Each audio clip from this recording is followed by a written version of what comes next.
Most agree that on every sales team there are those who are stars, some that are so-so performers, and those we could just call passengers.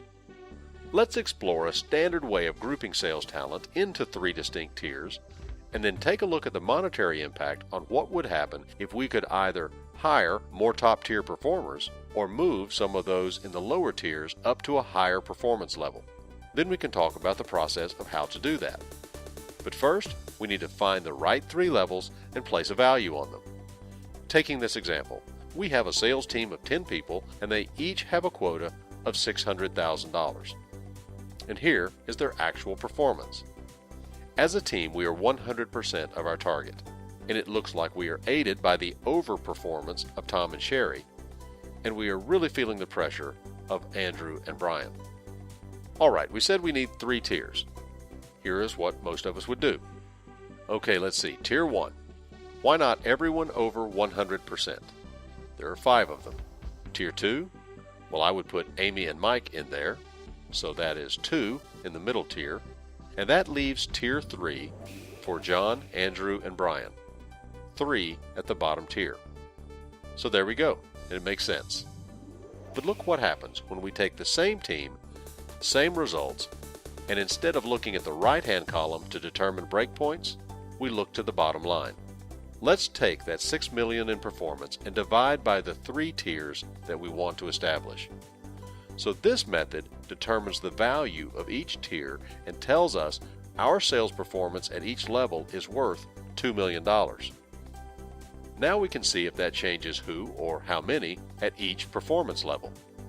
It requires 2 in the top tier to equal $2 million. It takes 3 in the middle to come up with a $2 million requirement, and 5. Half of our 10-person sales team are required to come up with $2 million in sales value to occupy the bottom tier. That also means the average sale for each tier is $1 million for each star, $667,000 for each so-so player, and $400,000 for each passenger. Now we have something we can manage.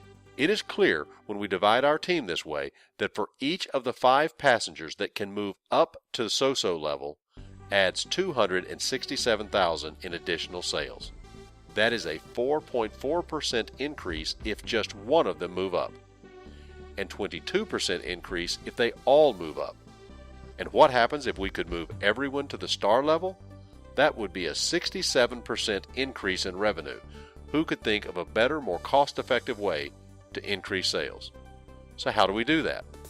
It has been proven that the most reliable, most predictable factor in high job performance is through job match. Harvard Business Review put it like this after following 360,000 salespeople in 14 industries for 20 years. It's not experience or college degrees or other accepted factors. It hinges on fit with the job. So that means it is not education and not past success on someone else's sales team, not resume and not clever interviewing.